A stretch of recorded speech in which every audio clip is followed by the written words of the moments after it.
All right, we got all sorts of news all over the place. Glad you're with us. Any press conferences that occur as it relates to Michael Cohen's plea with the federal prosecutors in the Southern District of New York? He has pled guilty to 8 specific issues. The same with Paul Manafort. He's been found guilty in his trial of 8 of the 18 charges against him.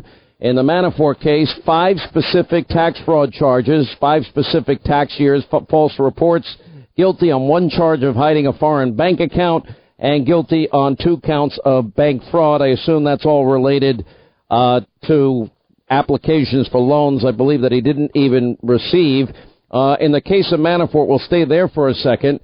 We do know that Judge Ellis will decide what his sentence happens to be. We do know in the case of Michael Cohen that he is facing a particularly long period of time in jail, anywhere between 3 and 5 years. Joining us now is former prosecutor himself, is Joe DiGenova. David Schoen and Greg Jarrett stay with us as well. Joe will bring you into all of this. 8 of 18, and Michael Cohen pleads guilty and makes a deal with the prosecutors in the Southern District of New York. Your reaction? Well, I think if you're Bob Mueller, you're pleased with a verdict which has 8 guilty verdicts in it. That's why they charge so many, to give the jury choices. And while some people may think this is bad news for Mueller, et cetera, it isn't. He got a conviction. He got a conviction in something totally unrelated to collusion. So in that sense, it is a defeat. But this is pretty ugly stuff. I feel very sorry for Manafort. I think the way he's been treated has been horrific. And I just think that this is an ugly place to be, but it is a win for Mueller, as much as I hate to say it. But it's not perfect, and of course, most importantly, it has nothing to do with collusion. Let me go to the one thing that I know everybody in the media seems to be focused on, that in counts 7 and 8 in the Michael Cohen case, he says he violated campaign laws at the direction of the candidate. Now, for example, in count 8, as it relates to Stormy Daniels, count 7, as it relates to Karen McDougal, I know he's on record. There's a number of places where he has said it, a number of people he said it to. Vanity Fair is but one source. Cohen said that Trump did not know that he paid off Stormy Daniels, and for his own reasons, he said the payment was made with no expectation of getting reimbursed. Now, on the issue when the media is saying, well, this implicates the president, how credible, if somebody said one thing before and is saying one thing now in a plea deal, how credible is the conflicting statements in that case? Well, obviously, are you lying now or were you lying then? And the issue is payments made with the knowledge of the candidate are not necessarily illegal per se, so it's going to require some additional proof and evidence about what this all means. And those charges are usually handled civilly, but in this case, they have not been. And so this needs to be fleshed out. Yeah. What's your take on that specific issue, David Cohen?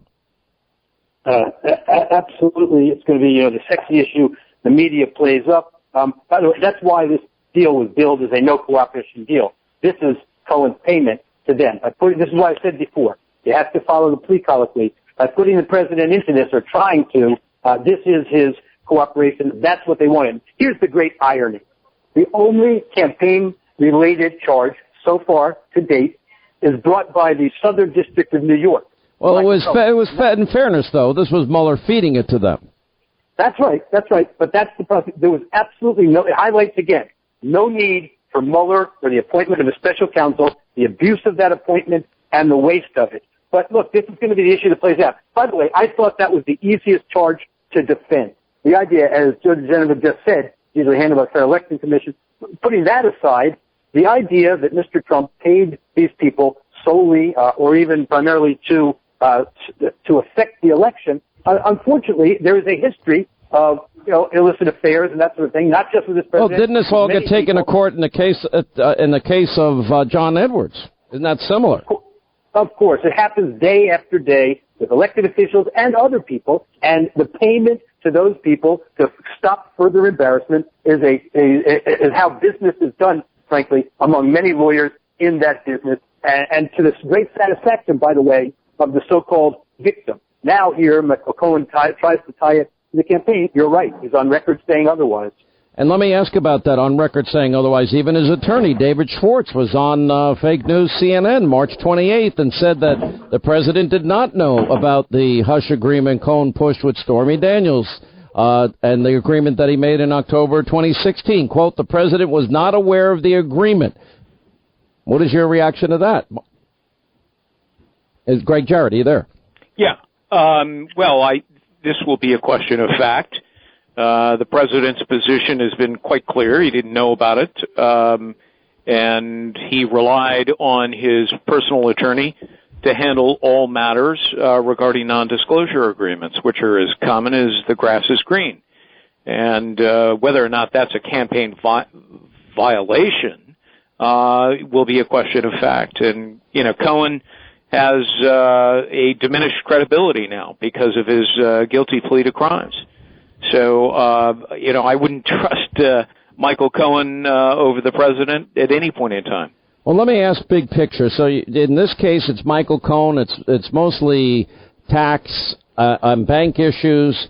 Joe DiGenova. In the case of Michael Flynn, it's lying to the FBI. In case of Papadopoulos, it's lying to the FBI. In the case of Manafort, if we look at the specific verdicts, again, 10 cases where we had a hung jury that couldn't decide, but 5 specific tax years where he filed false income tax reports, 1 charge of hiding a foreign bank account, 2 guilty counts of bank fraud.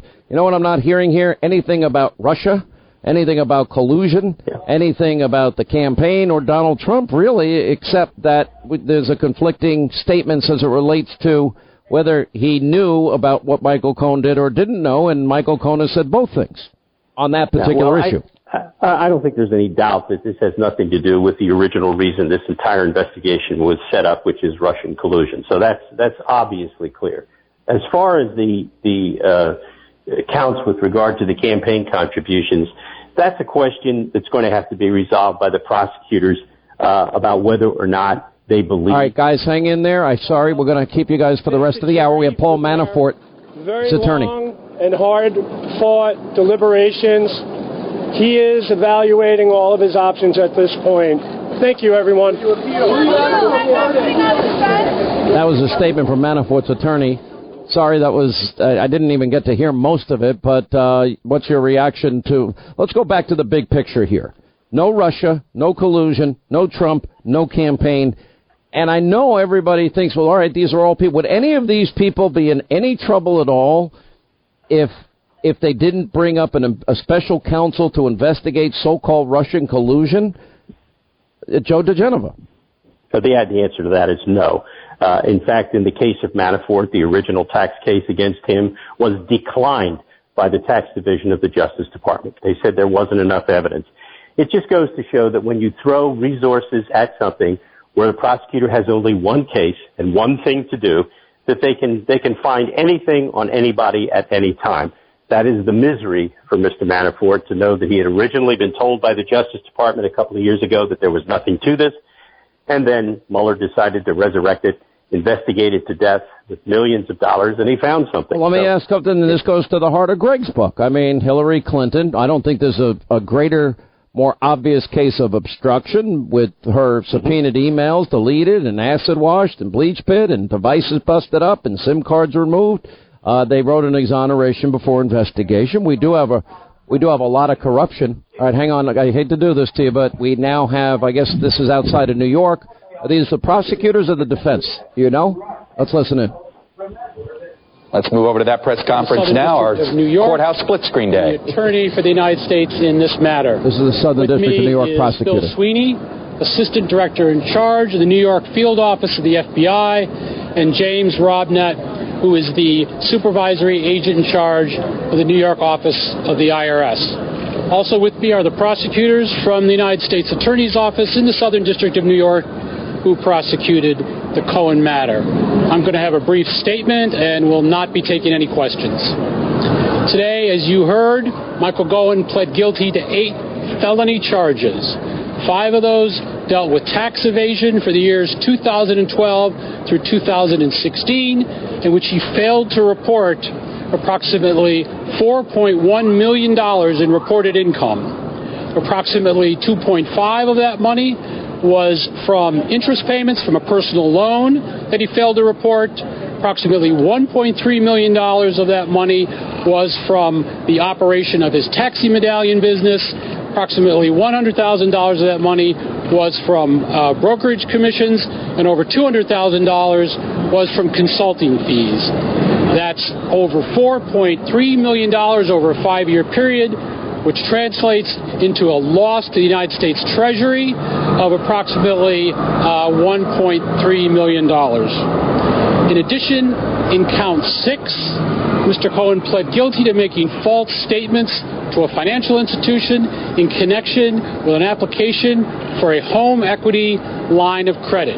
In that application, he failed to disclose more than $14 million in debt that he had, and as a result of that concealment, he obtained that $500,000 line of credit, which he would not have been entitled to had he been candid and honest. In addition, Mr. Cohen pled guilty to 2 campaign finance charges, one for causing an unlawful corporate contribution, and a second one for personally making an excessive personal contribution, both for the purpose of influencing the 2016 election. In addition, what he did was he worked to pay money to silence 2 women who had information that he believed would be detrimental to the 2016 campaign and to the candidate and the campaign. In addition, Mr. Cohen sought reimbursement for that money by submitting invoices to the candidate's company, which were untrue and false. They indicated that the reimbursement was for services rendered for the year 2017, when in fact those invoices were a sham. He provided no legal services for the year 2017, and it was simply a means to obtain reimbursement for the unlawful campaign contribution. A couple of points I'd like to make. First, these are very serious charges and reflect a pattern of lies and dishonesty over an extended period of time. They are significant in their own rights. They are particularly significant when done by a lawyer who, through training and tradition, understands. This is a prosecutor in the Southern District of New York talking about the Michael Cohen case. We're not going to our first break. We're going to continue to hold this, and then we'll continue with Joe DiGenova, Greg Jarrett, and David Schoen. Straight ahead. Understands what it means to be a lawyer, to engage in honest and fair dealing and adherence to the law. Mr. Cohen disregarded that training, disregarded that tradition, and decided that he was above the law, and for that he was going to pay a very, very serious price. With respect to the campaign finance violations, the campaign finance laws are designed to prevent the use of illegal money in elections and to maintain the integrity of those elections.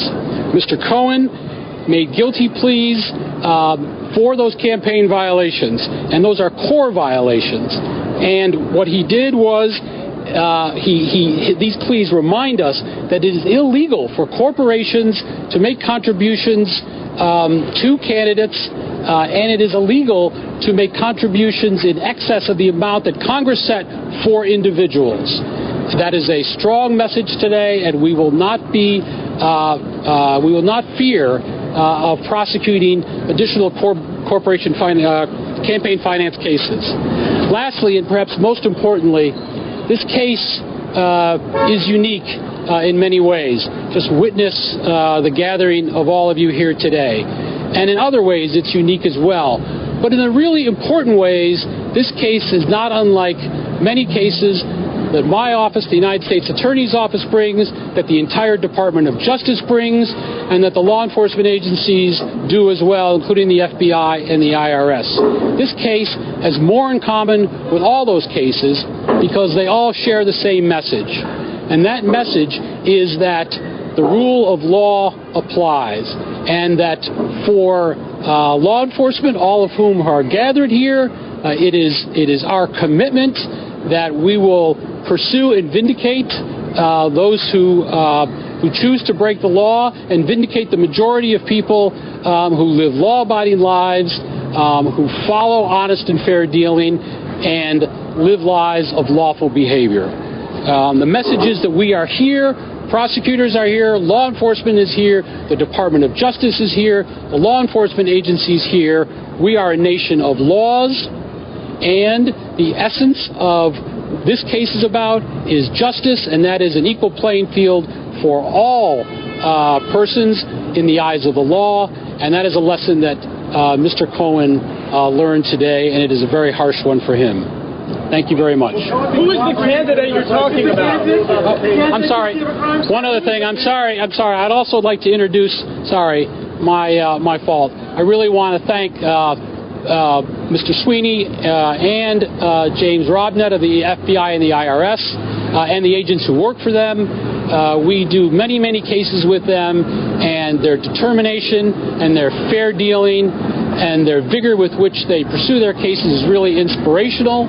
To the prosecutors in my office, I cannot express the gratitude for the hard work that they did in this case, and that is Assistant United States Attorneys Andrea Griswold and Nick Roos and Rachel Maiman and Tom McKay, as well as Ed Discant, the Deputy Chief of the Public Corruption Unit, and Russell Capone, the Chief of the Public Corruption Unit. For all of these people, I could go on and on about their many virtues and talents, but the one important thing is they all are satisfied with simply being known as public servants, prosecutors and law enforcement agents who are doing their job.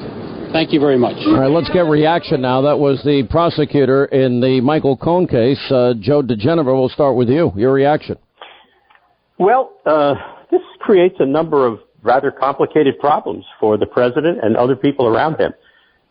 They are claiming that Michael Cohen told them that these payments, which they say were illegal corporate campaign contributions, were made with the knowledge of the payment of the candidate. Now, we're going to assume that candidate has got to be Donald Trump.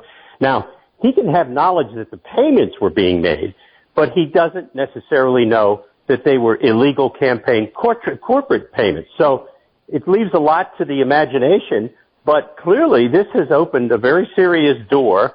And if I read correctly what they are saying, let me read from Vanity Fair. Michael Cohen says Trump did not know that he paid off Daniels, and for his own reason, Cohen says he made the payment with no expectation of ever getting reimbursed. I mean, and there are numerous cases where he's told that to people. What does that mean? Exactly. So they're going to have to deal with the questions of Mr. Cohen's credibility on all of these things directly related to any of these payments. So obviously, this matter has very many edges to it. Let me get Greg Jarrett's take on that. Well, under the Federal Campaign Election Act, it's very unique. It requires what most statutes don't require, and that's knowledge that you're violating the Federal Campaign Election Act. And Trump's position is that Cohen acted all on his own, that there was some general at one discussion. point it was Michael Cohen's position. Yes, that's what I meant. It's Michael Cohen's position that he acted all on his own. It's also the president's position that he acted all on his own. So you can't impute knowledge to somebody who's not a party to it. So that would be principally the president's defense of any accusation that he was involved in directing and coordinating this. Let me get David Schoen's take on it. Joe DiGenova accurately said a lot of this is going to come down to credibility. I think the prosecutor gave you a head start today. Prosecutor's words, lead prosecutor's words. Michael Cohen has a pattern of lies and dishonesty over a significant period of time. That's the government's position, who in any trial would be vouching for Michael Cohen.